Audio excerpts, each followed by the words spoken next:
भारत बंद की गूंज, लाट घाट बाजार बना लोकतांत्रिक हुंकार का मैदान। नमस्कार, मैं हूं वीर सिंह। सगड़ी तहसील क्षेत्र के लाट घाट बाजार की सड़कों पर संविधान, सामाजिक न्याय और लोकतंत्र की गूंज सुनाई दी। भारत मुक्ति मोर्चा, राष्ट्रीय पिछड़ा वर्ग मोर्चा और बहुजन क्रांति मोर्चा के आह्वान पर भारत बंद के तहत एक जबरदस्त प्रोटेस्ट मार्च निकाला गया। यह जुलूस रौना पार्क मार्ग से शुरू होकर लाट घाट चौराहे और बाजार की गलियों तक गरजता रहा। सैकड़ों महिलाओं और पुरुषों ने हाथों में तख्तियां, नारों की आवाज और दृढ़ इरादों के साथ लोकतंत्र को बचाने की हुंकार भरी नारे गूंज रहे थे। ईवीएम हटाओ, देश बचाओ, बाबा साहब का अपमान नहीं सहेंगे, संविधान के सम्मान में आज भारत बंद है।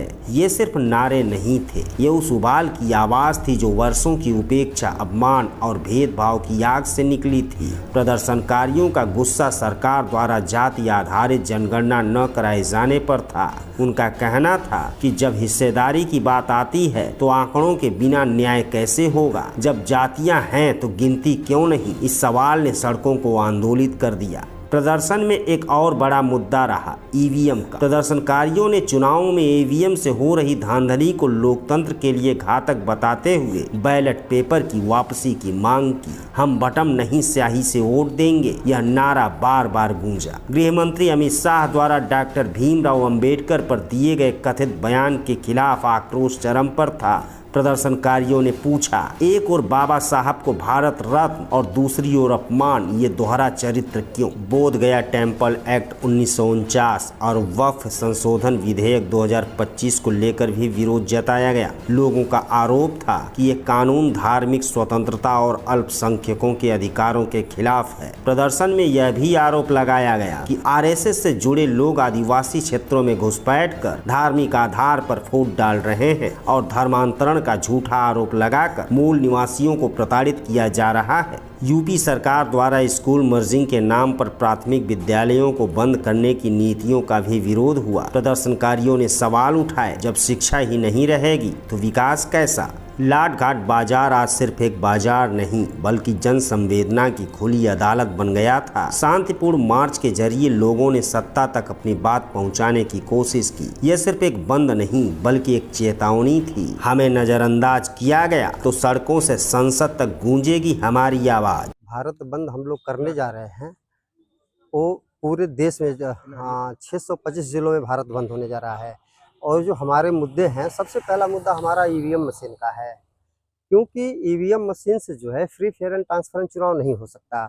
ये बात सुप्रीम कोर्ट ने भी 8 अक्टूबर 2013 को अपने फैसले में कहा कि जो ईवीएम मशीन है उससे फ्री फेयर एंड ट्रांसपेरेंट चुनाव नहीं हो सकता। लेकिन उसके बाद भी चुनाव आयोग ईवीएम मशीन पे अड़ा हुआ है चुनाव करवाने के लिए। तो उसके विरोध में कि ईवीएम मशीन बंद किया जाए और बैलेट पेपर ले आया जाए, उसके लिए हम भारत बंद कर रहे हैं। दूसरा हमारा मुद्दा है ओबीसी की जो जाति आधारित जनगणना नहीं हो रही है, और बार बार हम लोग 10 से लगातार इस बात को उठा रहे हैं कि ओबीसी की जाति आधारित जनगणना किया जाए और सबको जनसंख्या के अनुपात में उनको हिस्सेदारी दिया जाए। लेकिन आज तक जो केंद्र सरकार है ये ईवीएम मशीन से बार बार चुन के आ रही है और ओबीसी की जाति आधारित जनगणना नहीं करना चाह रही। इसके विरोध में भी हम भारत बंद करना चाह रहे हैं।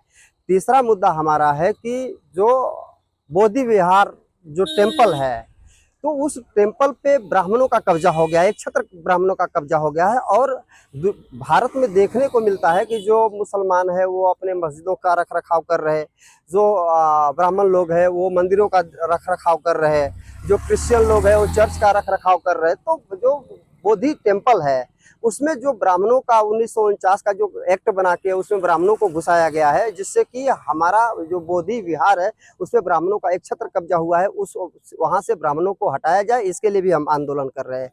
चौथा हमारा विषय है कि जो आज के डेट में सरकार जो प्राथमिक विद्यालय हैं, तो प्राथमिक विद्यालयों को मर्जिंग के नाम पे, पेयरिंग के नाम पे बंद करना चाह रही है, जिसके विरोध में भी हमारा है कि विद्यालय न बंद किया जाए। पांचवा हमारा मुद्दा है कि ये जो बीजेपी आरएसएस के लोग हैं ये हमारे महापुरुषों का, शिवाजी महाराज का, साहू जी महाराज का, बाबा साहब अम्बेडकर का ये समय समय पे अपमान करते रह रहे हैं। उसके लिए भी हम भारत बंद कर रहे हैं। इस कार्यक्रम को लेकर के जो है आज हम लोग 1 जुलाई 2025 को भारत बंद किया जा रहा है। और ये केवल आजमगढ़ जिले में नहीं बल्कि पूरे भारत में जो है हर जिला मुख्यालय पे 625 जिला मुख्यालय पे भारत बंद किया जा रहा है।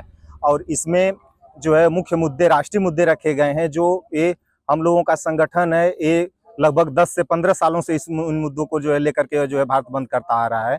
जिसमें पहला मुद्दा है ईवीएम को बैन करके जो है उसके जगह पे बैलेट पेपर लागू किया जाए।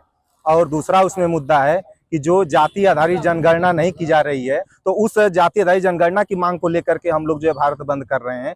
और जो है मर्जिंग के नाम पे जो उत्तर प्रदेश में जो विद्यालयों को बंद किया जा रहा है, 5000 विद्यालयों को, उसके विरोध में हम लोग जो है भारत बंद करने का काम जो है कर रहे हैं और बहुत बड़े पैमाने पे जो है कर रहे हैं। देखिए सर, मांगे तो बहुत सारे हैं, लेकिन जो मुख्य मुद्दे हमारे हैं, जो मुख्य मुद्दे हैं, जो जाति आधारित गिनती है और गिनती करा करके जिनकी जितनी संख्या है उसके अनुसार उनकी हिस्सेदारी मिलनी चाहिए, इसलिए भारत बंद किया जा रहा है। दूसरा मुद्दा ईवीएम का है। ईवीएम के मुद्दे को लेकर के पूरे भारत में कई साल से जो है वाम से भारत मोर्चा और अन्य जो उसके आपसू संगठन है इसको आंदोलन चला रहे हैं, लेकिन आज तक भारत सरकार जो है और जो निर्वाचन आयोग इस पर वो सुनवाई नहीं कर पा रही है, जो ईवीएम के माध्यम से जो घोटाला करके सरकार बना रहे हैं।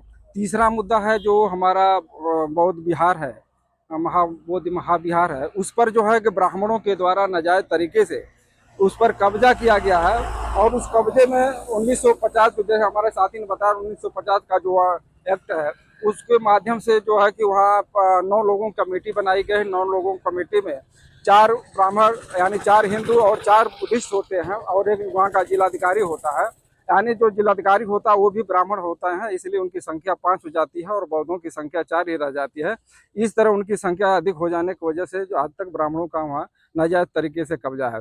जो वहाँ चढ़ावा चलता है, जो विश्व के लोग वहाँ आते हैं बुद्ध को नमन करने के लिए, जो वहाँ चढ़ावा जाता है एक महीने का, वहाँ जो चढ़ावा चढ़ता है लगभग उस पैसे से एक यूनिवर्सिटी बनाई जा सकती है। उसके बाद हमारा दूसरा मुद्दा है जो हमारे कर्मचारी हैं उनका जो पुराने पेंशन बहाली को लेकर का मुद्दा है, और ओबीसी के साथ और SC ST OBC माइनॉरिटी के साथ जो भारी पैमाने पर अन्याय अत्याचार हो रहा है उसके विरोध में ये जो है हम लोग भारत बंद कर रहे हैं।